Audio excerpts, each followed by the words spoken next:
자, 지금 바이오주들이 급등으로 장중에 코스닥이 전 고점을 뚫어주면서 크게 급등이 나오고 있습니다. 제가 5월 4일에 그저께 13억치 거래를 했는데 오늘 12시까지만 하더라도 벌써 15억치 사고 팔았습니다.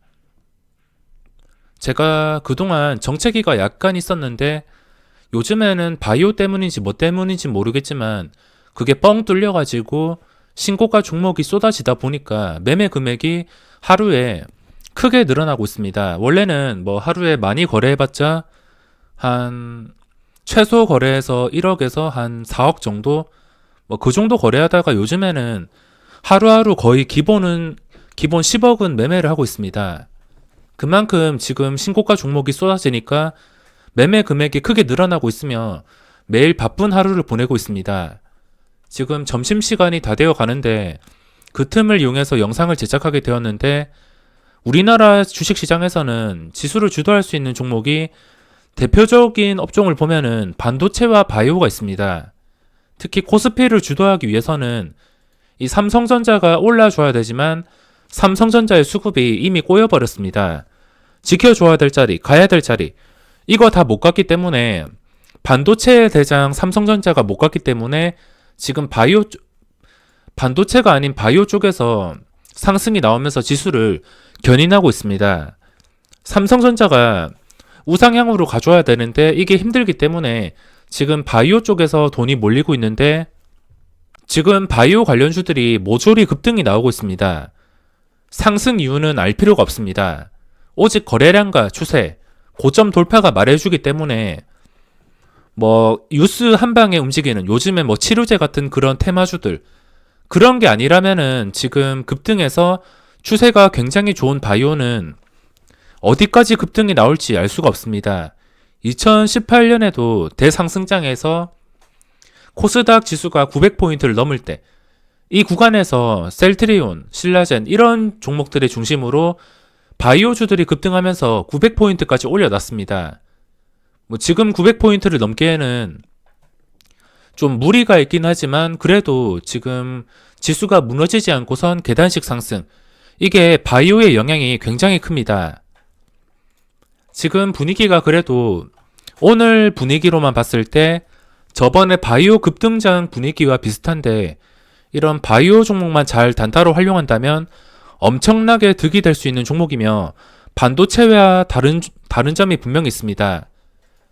반도체와 차이점이 있다면 일단 반도체 종목들은 정확한 수급이 들어와야 됩니다. 거래량이 증가하는 것도 중요하지만 그리고 고점 돌파도 중요하지만 이 반도체 종목들은 확실한 수급이 들어와야지 오를 확률이 커집니다. 하지만 확실한 수급이 없다면 그런 종목은 오르기가 힘들 수가 있습니다. 특히나 반도체 쪽에서 차지하는 비중이 대형주 쪽에서 좀 높은데 삼성전자를 중심으로 움직여야 되기 때문에 반도체 쪽에서는 확실한 수급이 필수입니다. 하지만 바이오 주식, 이 SK 바이오랜드 사업 내용을 보시면 이게 바이오 종목이 아니고 화장품, 뭐 다른 쪽이긴 하지만 이미 바이오 쪽으로 움직이고 있습니다. SK 바이오팜 관련주로 움직이고 있는데 뭐 그거는 그렇게 신경 쓸 필요가 없습니다. 어차피 이 주식시장이 상식적으로 움직이는 게 아니고 좀 이해가 안 가는 움직임이 많습니다.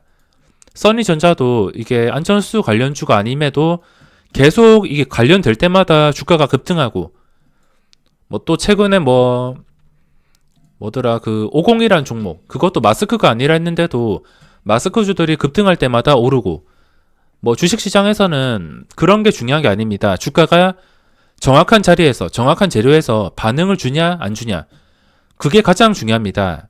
반응을 준다면 주가가 추세만 유지될 때 어디까지 오를지 모르는 게 바이오 종목입니다. 반도체 종목이었으면 뭐 장중에 기간 수급이 들어온다 하더라도 한 5% 진짜 많이 올라봐야지 10% 정도 오르다가 거기서 더 이상 변동성이 없고 위로 매물대도 엄청난 상태에서 마감을 했을 텐데 이 바이오 종목의 최대 장점이라면 시가총액과 상관없이 움직입니다. 특히나 알테오젠 이것도 신고가를 뚫어주니까 뚫어주는 날에만 상한가 근처까지 나왔으며 그 다음 날에도 19%까지 상승이 나왔습니다.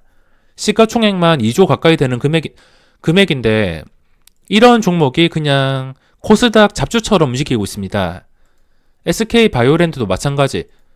기간의 수급이 없다 하더라도 이미 거래량과 추세가 유지되고 있기 때문에, 그리고 고점까지 뚫어주었기 때문에 이런 엄청난 거래 대금이 나오면서 거래가 되고 있습니다. 현재 1위가 SK바이오랜드, 알테오젠, 바이오랜드가 압도적인 거래 대금이 나오고 있습니다. 이게 바이오 종목들의 힘이며, 이런 종목을 고르는 것은 그렇게 어렵지가 않습니다. 신고가를 돌파해서 유지를 해주는 종목, 그런 종목만 공략을 하시면은 저런 대박주가 나오는 경우가 많기 때문에 바이오 쪽에서, 그래서 제가 맨날 신고가를 강조하는 것이며, 특히나 바이오 쪽에서 지금 신고가가 나온 종목들이 굉장히 많습니다. 오늘 관심주가 셀리버리도 있는데, 셀리버리가 지금 양봉 상태이긴 하지만 거래량이 안 붙고 있습니다. 그전보단 많이 나올 것 같은데, 지금 거래량이 붙지 않는 게 당연히 이쪽으로 돈이 집중되어 있기 때문에, 세력이 오늘은 여기서 작업을 했다가 또 그 다음에는 여기서 거래대금이 몰리고, 또 그 다음에는 여기서 몰리고, 어디서 몰릴지 알 수가 없습니다. 몰린다면은 집중적으로 돈이 몰리면서 거래대금이 3천억 원, 특히나 중요한 자리를 뚫어 주었을 때, 역사적 신고가가 나오면서 거래량이 유지가 될 때만 이런 엄청난 거래대금이 나오게 됩니다.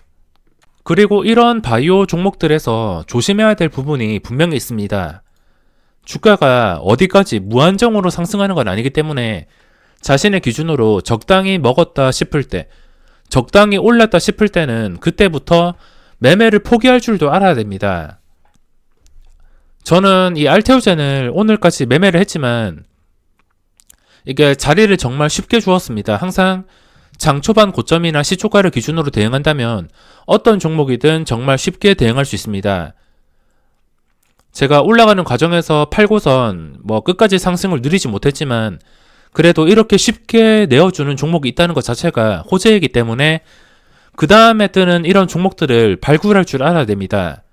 무조건 알테오젠을 주가가 15만원 간다, 20만원 간다, 이렇게 상상을 하는 게 아니라 여기서 먹을 자리를 나와 주었다는 것 자체에 감사해야 되고, 적당히 올랐다 싶으면은 이거를 포기할 줄 알아야 됩니다. 제가 지금부터 알테오젠을 포기할 텐데, 물론 제가 포기한다고 이 주식이 끝이 아니라 어디까지 오를지 알 수가 없습니다. 바이오 종목이기 때문에 호재만 제대로 터진다면은 여기서 추가 상승이 나와서 20만원까지도 충분히 가능합니다. 하지만 저는 적당히 올랐다고 생각이 들기 때문에, 단기간에 많이 올랐다고 생각이 들기 때문에 이런 종목은 적당히 해먹고선 삭제할 줄도 알아야 됩니다. 그냥 이것만 계속해서 매달리는 게 아니라 어차피 시장에서 널리고 널린 게 바이오 주식입니다. 바이오 주식이 하루하루 거래대금이 돌아가면서 상승이 나올 가능성이 높기 때문에 이거에만 목을 맬 필요가 없습니다. 물론 저점 매수자들은 끝까지 보유를 해도 매력적이긴 하겠지만 신규 진입자 입장에서는 계속 버틸 이유가 없습니다. 첫 번째 시세까지는 괜찮다 치더라도 이게 급하게 많이 오르면 오를수록 그러면은 떨어질 확률이 그만큼 올라가는 것입니다. 고점까지 쉬지 않고서 급등한 다음에 이제는 더 이상 탄력을 받지 못하고 무너지고 있는데, 이 뒤부터는 주식이 어떻게 흘러갈지 도저히 알 수가 없습니다. 그러니까 어떤 종목이든 기다리다 보면은 항상 하루하루 번갈아 가면서 종목이 이렇게 나오기 때문에 적당히 올랐다 싶으면 욕심을 컨트롤 하시고 다른 종목을 찾는 게 중요합니다. 어차피 이 시장에서 종목들은 널리고 널렸습니다. 오늘은 이런 종목들이 오르지만 또 다음날에는 어떤 종목들이 오를지 모르며 그 종목들, 오를 종목들을 예측해서 그 다음날에 계획을 세워서 그 계획과 같이 움직일 경우에 매매를 하게 된다면 이런 종목들은 정말 쉽게 볼 수 있습니다. 이렇게 바이오가 급등할 때 굉장히 무섭습니다. 물론 최근에 파세코란 종목이 역사적 신고가를 뚫고선 시세가 나오긴 했지만 시가총액이 가볍고, 그리고 바이오 종목들보다 오늘 시세가 안 나오고 있습니다. 5% 정도. 보합에 시작해서 10%까지 상승했지만 다른 바이오 주보다는 거래대금이 몰리지 않고 있으며 매물대가 상당히 많습니다. 하지만 이런 바이오주들의 매력이라면 매물대가 아무리 많아도 거래량만 유지가 된다면, 당일 거래량이 어디까지 나올지 모른다면은 그 매물대가 얼마나 있든 간에 그 매물대를 시가총액 상관없이 모조리 뚫어줍니다. 그래서 최근에 이 삼성바이오도 시가총액이 30조 원이 넘는데도 반응을 줄 자리에서 26% 상승이 나왔습니다. 시가총액에 상관없이 엄청난 시세를 준다는 것. 게다가 이 SK바이오랜드가 기간의 수급까지 더 들어왔다면은 여기서 뭐 단기간에 35,000원, 4만원까지도 충분히 가능한 자리를 만들어 줄 수가 있습니다. 아쉬운 점이라면 기간에 매도가 나오고 있는 것. 최근에 수급을 따라서 대응한다고 좀 많이 피곤했는데 오랜만에 이런 종목이 나와 주었습니다. 그만큼 바이오로 관련된 그런 종목들, 평소와 좀 거래대금이 다르거나 중요한 자리를 뚫어 주었을 때, 뚫어 줄 것 같을 때, 그때가 정말 날카로운 타이밍이 됩니다. 평소보다 거래량이 다르다는 것은 이거는 그냥 잠깐 장 초반만 보더라도 알 수가 있습니다. 거래량이 올라와서 유지가 되는지. 뭐 평소에 이 종목을 보면은 하루에 거래량이 3분당 790주.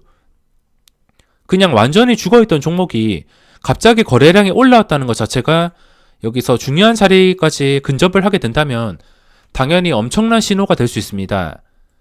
지금은 SK바이오랜드지만 그 다음에는 또 어떤 종목이 오를지 모르기 때문에 항상 종목을 발굴하고 계획을 세워서 계획대로만 움직여준다면 바이오의 힘을 느낄 수 있을 것입니다.